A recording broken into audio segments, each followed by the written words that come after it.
All right, for you guys that had me last year, I don't know if you remember, I gave you a story about a girl that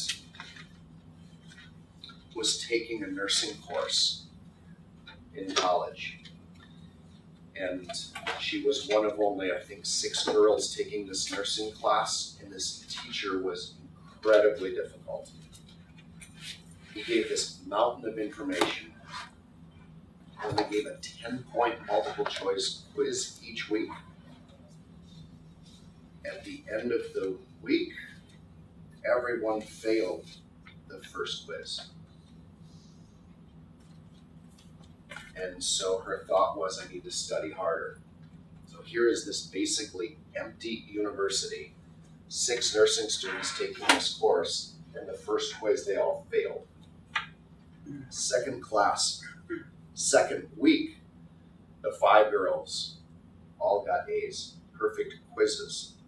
But this girl failed again because the other 5 girls got a copy of the answers.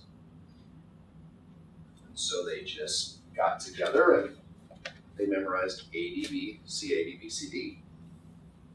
They got a perfect score. Third week, what happened was the 5 girls went and approached this girl, Sarah, who had just become a Christian, and said, do you want to study with us? She understood what it was about, and she said, no, I'm sorry, I can't. Week 3, they all got a perfect score except for her again. Week 4, the professor points her out. Sarah, the only presidential scholar, straight A student, you're the only one failing. What's the problem with you? The other girls nervously were looking at her and wondering what in the world she was going to say. She said, it's hard. Really long story short, she was praying, Lord, tell me what to do. And she said, I thought that by doing the right thing, the Lord would reward me.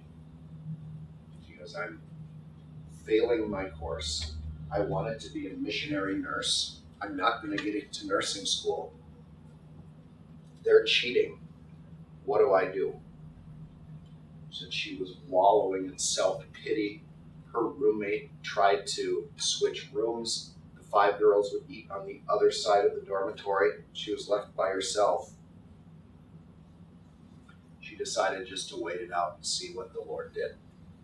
A few weeks before the summer semester ended, the professor decided to take an impromptu trip to Mexico.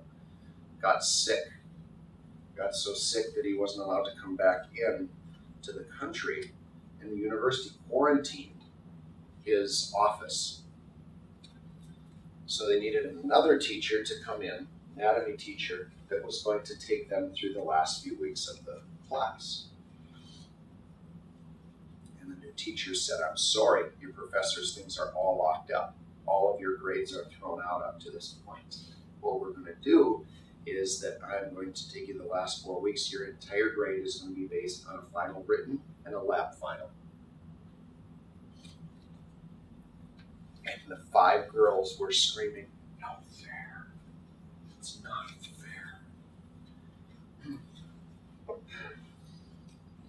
Ended up the last exam.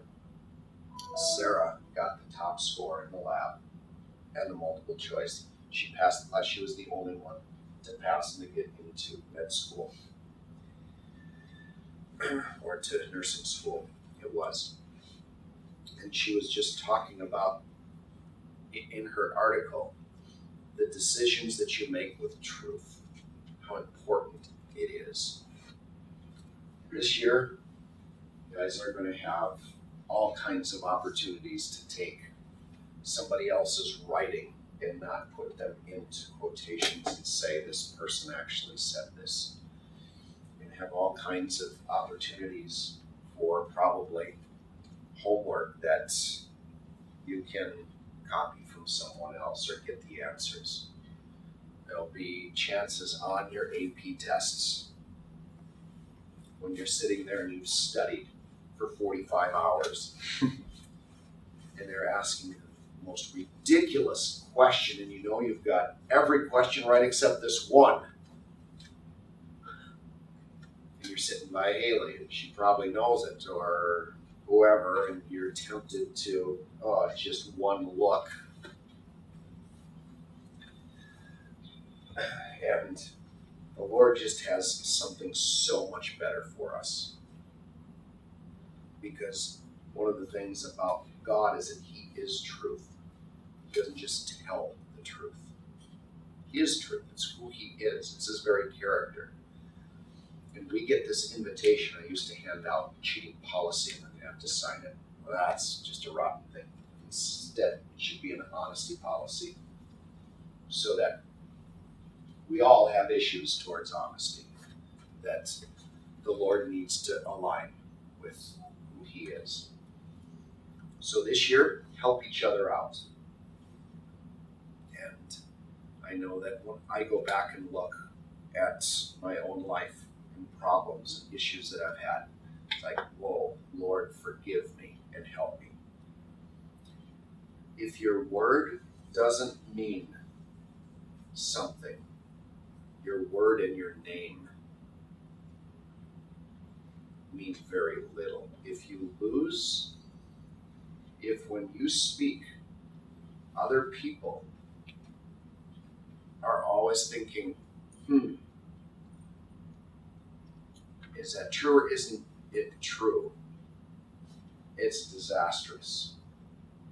So trust and truth are just so important in friendships. They're so important in life. And we get to begin working through that and practicing that together this year. So let's pray. Lord, today I want to thank you. You said you are the way, the truth, and the life. And we have very practical ways this year. When we talk to our roommates, may we just be completely honest, straightforward, in kindness, but speak up and speak the truth.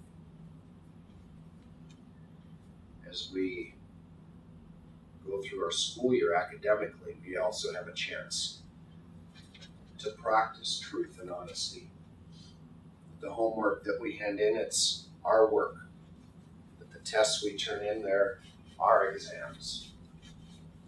And that as we get to, again, work that out this year, that it wouldn't be something we'd be trying to get away with, but that our character would be stamped and we'd be known as, yes, that is a follower of Christ. We know that because a big part of his or her life is that we can trust their word. I want to thank you today especially that although we are going to fail in that area and fall down, that we are to get up, honestly admit what we've done, and we can rest assured that you have never been dishonest, Lord. So thank you in your name. Amen.